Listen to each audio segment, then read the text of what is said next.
ಅಕ್ಕ I level figure ಅಂದರೆ ಯಾರು ಅಂತ ಯಾರೋ ಕೇಳಿದ್ದಾರೆ. ತೆರಿಗೆ, ನಾನಿಲ್ಲಿ ಡಿಗ್ರಿಗೆ ಪಾಠ ಮಾಡ್ತಾಯಿದ್ರೆ ನೀವಿನ್ನೂ 5ನೇ ಕ್ಲಾಸ್ ಡೌಟ್ ಕೇಳ್ತೀರಾ. ಓಕೆ, ಕೇಳಿದ್ದೀರಾ ಅಂದಮೇಲೆ ಉತ್ತರ ಕೊಡೋದು ನನ್ನ ಧರ್ಮ ಮತ್ತು ನನ್ನ ಕರ್ಮ. ಕೆಲವೊಂದು ಕ್ವಾಲಿಟೀಸ್ ಇರುತ್ತೆ ಐ ಲೆವೆಲ್ ಫಿಗರ್ ಅಂದರೆ ಯಾರು ಏನು ಅಂತ. ಆ ಕ್ವಾಲಿಟೀಸಲ್ಲಿ ಆ ಹುಡುಗಿಗೆ ಎಲ್ಲ ಇರ್ಬೋದು, ಅಥವಾ ಯಾವುದಾದ್ರು ಒಂದಿರ್ಬೋದು, ಅಥವಾ ಯಾವುದೋ ಪರ್ಮಿಟೇಷನ್ ಕಾಂಬಿನೇಷನ್ ಇರಬಹುದು.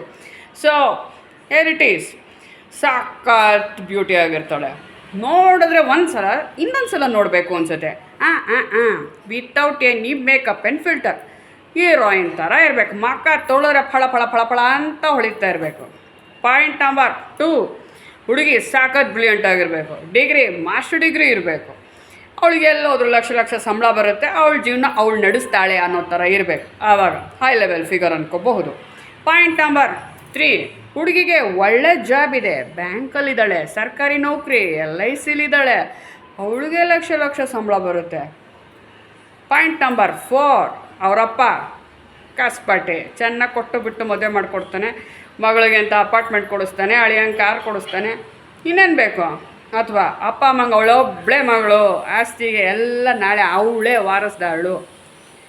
ಇಂಥ ಕ್ವಾಲಿಟೀಸ್ ಇರೋ ಹುಡುಗಿನ ನೀನು ಐ ಲೆವೆಲ್ ಅನ್ಕೋಬೋದು. ಯಾವುದೋ ಒಂದು ಹುಡುಗಿಗೆ ಇವೆಲ್ಲ ಕ್ವಾಲಿಟೀಸ್ ಇರಬಹುದು, ಅಥವಾ ಈ 4-5 ಕ್ವಾಲಿಟೀಸಲ್ಲಿ ಯಾವುದಾದ್ರು 2 ಇರಬಹುದು. ಆವಾಗ ನೀನು ಐ ಲೆವೆಲ್ ಫಿಗರ್ ಅಂತ ಅನ್ಕೋಬೋದು. ಇನ್ನು ನಾನು ಹೇಳ್ತಾ ಇರೋದು ಬರೀ ನನ್ನ ಎಕ್ಸ್ಪೀರಿಯನ್ಸ್ ಅಷ್ಟೇ. ನಿಮ್ಮ ಅನುಭವ, ನಿಮ್ಮ ಅಭಿಪ್ರಾಯ ಬೇರೆಯೇ ಆಗಿರ್ಬೋದು. ಇದು ಬರೀ ನನ್ನ ಅಭಿಪ್ರಾಯ ಅಷ್ಟೇ. ಅದು ಕೊನೆಯಲ್ಲಿ ಒಂದು ಮಾತು ಹೇಳೋಕ್ಕೆ ಇಷ್ಟಪಡ್ತೀನಿ. ಇಷ್ಟೆಲ್ಲ ಕ್ವಾಲಿಟೀಸ್ ಇರೋ ಹುಡುಗಿನ ಮದುವೆ ಆದರು, ದಿ ಬ್ಯೂಟಿ, ಅವರಪ್ಪನ ಕಾಸು, ಕ್ವಾಲಿಫಿಕೇಷನ್, ಡಿಗ್ರಿ, ಡಿಪ್ಲೊಮಾ, ಯಾವುದು ಉಪ್ಪು ಖಾರ ಹಾಕೊಂಡು ನೆಕ್ಕೋಕ್ಕಾಗಲ್ಲ. ನಿಮ್ಮಿಬ್ಬರು ಮನಸ್ಸು ಸೇರಲಿಲ್ಲ ಅಂದರೆ ಎಲ್ಲ ವೇಸ್ಟ್.